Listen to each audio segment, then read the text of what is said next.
Digalee isatti illee ka himan kabiraati si'iin illee ka jedhan kabiraati si'iin kadhattuu jedhani isatti ammoo dhaqaniitiin bushan kan keetifama biraatti himanii biraa deemanii jechuudha. Yoo laaltee jette dhimma asiin dura haadha firootiif reedisanii osoo namni lafarra qaqqabee fixee namni lafarra qaqqabee waan san dhimma sanii mataa itti godhee maqaa itti godheetiin jedheeti sadarkaa amma irra jiran kan irra hin gayanii jechuudha. Nuti arsiin akkuma kennatti dubbii keetii wachuu caree garaan banan osoma jennu garaan kenna jechuudha. Nu gubateetiin jaarsa jaartiin illee adda baatee kadu illee du'ee waan sadarkaa hamtuu irra geenna. Anama gama kiyyatti wanni siin jechuu barbaadu icciitii abbaa manaa kan keetiif kan kee jidduu jiru.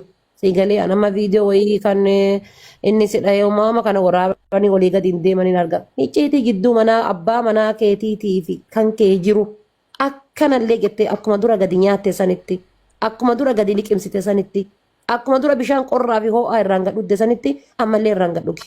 Hamma fedhe yoo ta'e sakkaaramii fedhe durriyyee fedhe yoo ta'e kabarandaa bulu fedhe yoo ta'e halaala rabbiitiin karaa rabbiif shari'aan jalattuun ilmoo irraa dhalte abbaa ilmaan keetiiti boroma fedhellee yoo ta'eetiin jedhe ilmaan tantee tana abbaa keessan jettan malee abbaa biraa fiddee osoo hadhallee heerumteeti abbaa keessan jechuun hin dandeettu. Abbaa fedhe yoo ta'e jedha jechuudha. Karama fedheen sitti balleessee si miidhee obsitee dandeette hadha geette ammallee madaa isaa san akkuma qara obsitee uffata gubbaan uffatte sanitti gubbaan uffadhu. Maaliif jennaan wanni garaa nama baate garaa nama hin deebitu. Wanni garaa nama baate aarii keessa garaa nama baate jedhanii maal jedhanii karaa keessaatiin dhufanii sitti bilbilanii viidiyoo si waraabanii gassi lakkisanii asiin iskiriin riikoordi godhaa sagalee kan kee olii gadi hin deeman kunniin waa takkasiif hin godhu. Hooma takkasiif hin godhu. Hanga ilmoon tantee diqqittiin mucayyoo sun waasii gootu namni tokko waasii godhu hin jiru. Rakkinna biraa ka araara akka jidduu keessan jiru yoo jiraate araara qabanii mataa godhanii yeroo hunda mataa tuttuqanii mataa irbanii walitti isin siisuu bicha osoo hin taane rakkinna keessan ka jidduu keessan jiru kana irra dhaabatanii akka gadi fixanitti dubbadhu. Laal akka gadi fixanitti ammallee jaarsonni dubbii qabdanii garana toltul jettanii wannummaan isin mataa walitti harkisuu maali wali irkiftanii bichaa deemtaniif hin jiru. Rakkinni mucayyoo kanaa guddaan maali? Rakkinni mucaa kanaa hoo guddaan maali? Lachuu kenna abbaa ilmaaniitiif haadha ilmaaniiti. Fakkeenya miidiyaa ta'uu hin qabnu asii achi deemannu muyyattiin tun riikoordiin isii gamaa gamana deemuu hin qabu. Hadha boru ijoolleen isii maal argiti? Ijoolleen tun hadha waa hunda argiti waa hunda dhageetti. Ijoolleen maan tanaafuu sirrii miti jettaniitiin waan kana gadi fageenyaan laaltanii rakkinna isii illee laaltanii rakkinna isaallee laaltanii walitti asisiitanii waan barbaadan godhuufii dandeettan. Yoo akka koominiitiidhaa jinni maali jedhanillee hadda kalee miti silaa odoo si yaadaniiti akkuma siqqoo mandootittu yoo akkuma oromootitti ofee akka siqqoo mandootittu osoo yaadanii qaata as keessaa si baasan. Qaata as keessaa si baasan. Siigalee qaata waa hunda si godhuu danda'an. Hundi siidhaa kijibtoota jechuudha. Siigalee warra tiktookiidhaan si daldalatuu fi warra karaa ittiin si deematu malee tokkichi garaa si yaadee garaa waa si godhu osoo jiraate qaata siif godhan. An osoo du'ellee dhugaa rabbii isinin jedha osoo du'elleeti dhiifama naa godhaati sikkoof mandoo isinin jajadhu. Isinilleen abdadhu.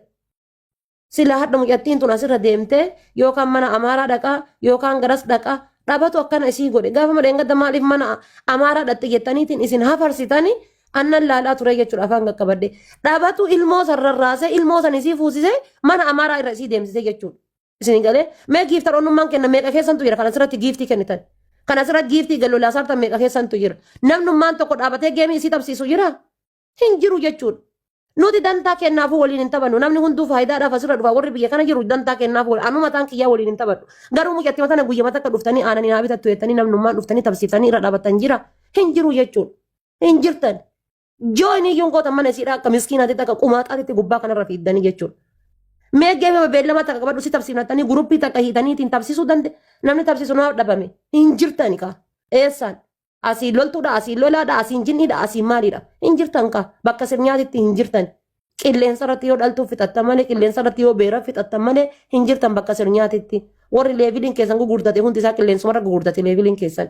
Hanga beera amaaraa dhattanii puush gootan miskiintittii tana dhuftanii namni tokkichi puush godhee namni tokkichi irra dhaabatu hin jiru. Hanga muktaariin sun waliin rakkatu Oromoo keessaa namni tokkichi akkas waliin rakkatee akkas waliin dhaabate hin jiru jechuudha. Asirra cabdee teettee maal taatee akka miskiinaatitti jechuudha waliin rakkatti ilmoo ofii waliin. Kana namni gallaaltanii namni bira dhaabattan tokko isaa hin jirtan.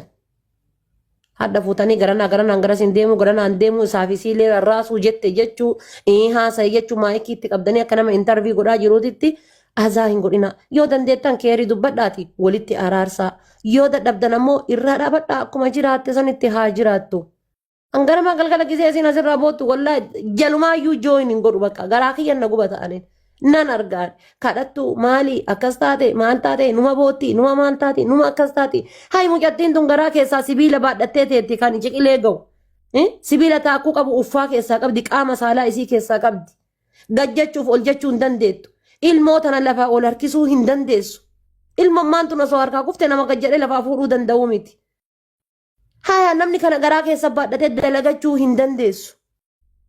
Ilmaan tun barumsa geette barumsa shaanxa irraa barbaaddi uffata irraa barbaaddi nyaata dhugaatii irraa barbaaddi yoo karaa gadi baate dhabnee hin beektu ijoolleen tun haati teenya hin qabduu hin beektu as kenni jetti warri jala kana kolfitan ammoo jechuudha kolbaan isinirraa harca'u jechuudha ummata waan irra kolfu waan irra booyu hin beekne ashqaa baacii hullaa jechuudha jireenyi namaatii fi ooli bultii namaa qotuu malee waan biraa faayidaa takka hin qabne jechuudha fooloon nama guddifachuu amma kaleessuma fadha akkaawuntii maqaa isiitiin baname akkaawuntii shammojaa arge kan maqaa isaatiin baname akkasii jechuudha nama ajaa'ibdanii bar yookaan mucattii tana gara biyyaatittuu galchitanii waa gootanii fi gadhaabadhu jiraadhu kanaanuu osoo jettanii mucayyoo tana namni jiraachisu akkamitti dhabame namnummaan guruppii mahidhanii olitti deebanii namnummaan waa godhuuf akkamitti dhabame maqamaafuyyuu silaayyuu qaraa wanna asirra namni walii godhu hundi isaa ta maqaati maqamaafuu mucattii tana namnummaan tokko namnummaan shanii ijaa gugurdammaan nuti asirratti arginu gadhaabateetiin mucayyoo tana mataa isii as deebisee bakka kana dhaabadhu waan kanarra dhaabadhu galii biyya sanuu jiraadhu. Yoo bishaan lagaalee dhudde ijoolleen tun haa guddattu nama jedhuun tokko akkamitti dhabdi hin jiru jechuudha. Hadda silaa odoo isaayyuu addaan baateetiin jette mucayyoon tun obsitee jiraatte osoo waan irra dhaabattu qabde haa deemu dhiira rakkoo hin qabu torba fuudhuu danda'a haa fuudhu haa jiraatu rakkoon qabu inni fuudhuun rakkoon qabu isiin hoo maalirra jirti. Amma wanni isin laaltan inni fuudheedhaa miti osoo nama harka jirullee fuudheetuma harkisee galaaraan.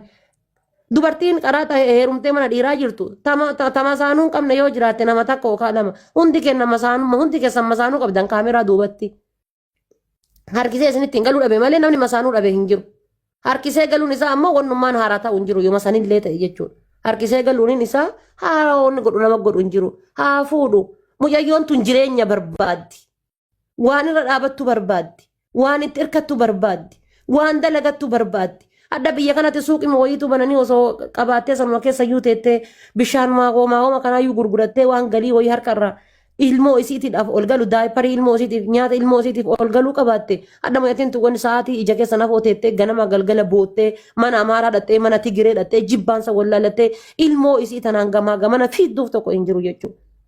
Isa itti dhiisaa mucayyoo tanaa yoo dandeettan jireenya wayii godhaa waan wayii godhaa fi maqamaafuu isiniif ta'aa hin jiru wanni kun.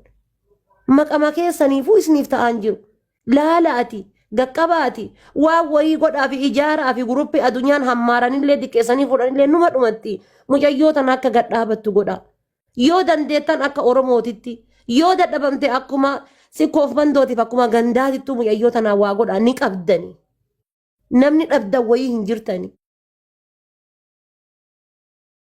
haa geemii beellamaatu tabsiiftanii waa godhuufii taatu haa kanama kamiinuu taatu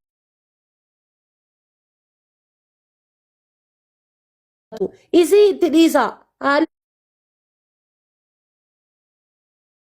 isii badduu amalli isii badduu waan boru ijoolleen tun irratti isin gargaartu hin beektan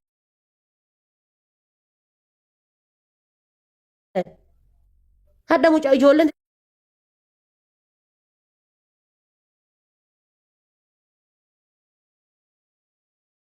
Kona misilaaltanii harka isiitti uffattan tun borga bakka wayii geette kan isin goraaf abdattan morkaaf abdattan waa hedduu ta'uu dandeetti ijoolleen tun arfan bor waan itti baatu rabbitu beekaa jechuudha. An kanumarratti isinirraa bu'aa siifuu tiyya ammallee taanaani qaraayyuu waan dubbattu ni dhoffatta namni gaafa booyu ebelu ni booya jedhan malee imimmaan sun imimmaan akkasi fuula namaa dhiqee gayyaa usuni xurii garaa keessaa kasilaa gisee afaaniin haasayanii jedhani. Safara balleessuuf mandara balleessuuf seenaa namaa balleessu miicee nama keessa baya imimmaan sun. Anu fi kiyyaa waan beekuuf. Xurii garaa namaa keessa jiru miicee nama keessaa yaasa imimmaan sun. Namni gizee boo'ichi ebeluun kun ni bu'aa jedhan. Ka afaaniin haasayamu inni imimmaaniin fixataa jira jechuudha. Gatii kana ta'ee fi ammallee wanni badduun amaanaa rabbii sitti haa taatu jidduu jaarsaa kan keetiif keetitti bajoon qara dhossaa turte icciitiin qara dhossaa turte yoo waa'ee bultii keessaniif kan keetiif ka isaa ta'e malee duraa waan akkanaa ta'eera akkanaan irraan akkana ta'e inni akkanaati kilmaa takka siin jedhan afaanii akkas hin baane kanuma siin jedha yoo dandeettan waan dandeettaniin sappoorti godhaanii dhufa kootta aman isii push godhaa guyyama waa galte bichaa gir jettanii mataa isii gubbatti waliin gahina akka tiisisaa push godhaa fi laayif goolii isii guutaa fi waan dandeettaniin sappoorti godhaan isinin jedha ani wanni dubbadhu kanuma dhiifama haasaallee isinii dheeresse yaala.